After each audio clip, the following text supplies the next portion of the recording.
गौस पाक, एक अबू सईद अब्दुल्ला और एक कहते हैं इब्ने सका, ठीक है, और एक हजूर गौस पाक।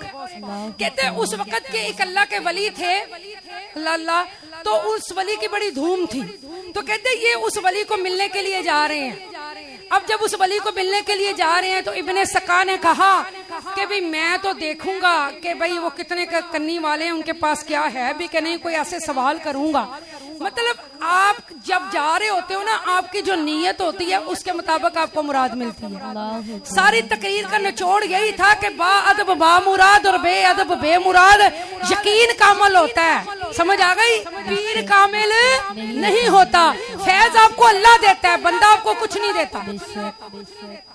जैसे मैंने आपको एक ख्वाब बताया और मैं तो इस काबिल नहीं हूँ, लेकिन वो उसका बेड़ा पार हो गया क्योंकि उसका अकीदा मजबूत है। जिस बंदे का अकीदा मजबूत होता है, वालिदैन अगर आपके बुरे हैं, वालिदैन नमाज नहीं पढ़ते, आपके वालिदैन अच्छे नहीं है, लेकिन रब का हुक्म है आप उनका अदब कीजिए, अल्लाह आपको फैज अता कर देगा। बोलो सुभान अल्लाह। आपने तो अदब करना है ना, आप ये थोड़ी देखेंगे इस पीर में ये खामी है, इस बंदे में। खामियों से तो इंसान बड़ा है, मगर ज़ाहिरी जो अल्लाह ने एक खूबियां बताई हैं वो पूरी हैं तो बस ठीक है। फरिश्ता तो कोई नहीं, एक बंदा 5 वक्त का नमाजी है, शरई पर्दा कर रहा है अपना, अल्हम्दुलिल्लाह आपको नजर आ रहा है ज़ाहिरी तौर पर उसमें कोई खामी नहीं है, तो आप उसका पल्ला पकड़ सकते हैं, आप उसको पीर बना सकते हैं अल्हम्दुलिल्लाह। अब ये कह देना कि ये बिल्कुल फरिश्ता हो तो वो कोई भी नहीं है, वो सिर्फ फरिश्तों को एजाज हासिल है और किसी को ये एजाज हासिल नहीं है। इंसान इंसान होता है और इंसान से गलतियां होती हैं। हाँ, निगाह वली की चोर को कुतुब बना दे, ये उस वली की शान है, ये उस पीर की शान है। बोलो सुभान अल्लाह। ये वो सोबत है जो आपको चेंज कर दे, आपको बदल के रख दे। बोलो सुभान अल्लाह।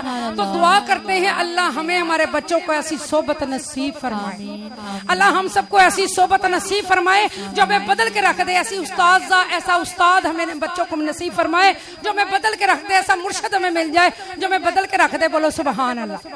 मिलके बोलो, प्यार से बोलो।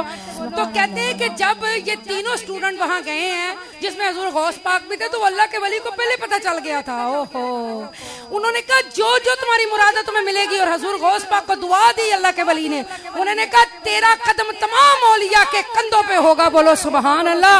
और कहते हैं जो 3 दुआएं उन्होंने तीनों को दी थी, तीनों उसी मकाम पे पहुंचे उस वली की दुआ से। बोलो सुभान अल्लाह। तो याद रखे, जब आप ये महफिलों में आते हैं तो अच्छी नीयत लेके आया करें। जब आप महफिलों में आते हैं तो ये सोच के आया करें कि इंशाल्लाह अल्लाह के फजल से रब हमारी झोली भरेगा। बोलो इंशाल्लाह।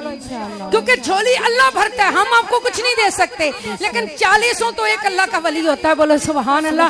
यहाँ तो कितनी 40 है, तो कैसे दुआ कबूल नहीं होगी। बोलो सुभान अल्लाह। तो दुआ यही करती हूँ कि अल्लाह जेड़ा इस महफिल चावे ओदी झोली भर जावे, या अल्लाह जो जो लैण वास्ते आया अल्लाह ओदी झोली भर जाए। बस ये दुआ कर